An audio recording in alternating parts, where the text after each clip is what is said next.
beautifully packaged. And it looks like it's a Cartier box or something, and it's got a nice magnet on it for the bottom. And then inside, it's got this beautiful, branding on it.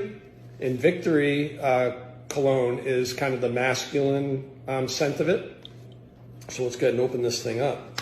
But world class, just a world class packaging job. It's really, really nice. A beautiful bottle.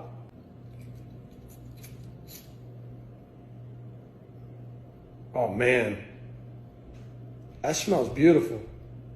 That is awesome. Let's get and hit the wrist a little bit.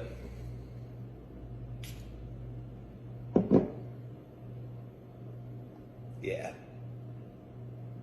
And Magda, beautiful, beautiful job in this fragrance. This stuff is awesome.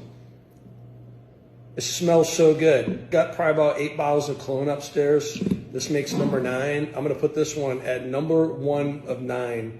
This is, I'm not kidding you, this might be the best smelling cologne that I've ever had on my skin. This stuff's amazing. So great job to you, Magda Khalifa. I gave it a 10 of 10. Hey, for all of you out there, don't forget, if you need any information about Magda's brand, I'll tag it on here. But otherwise, let's go. Please support this woman, support our American brand. Hope everybody has a great Sunday. Out.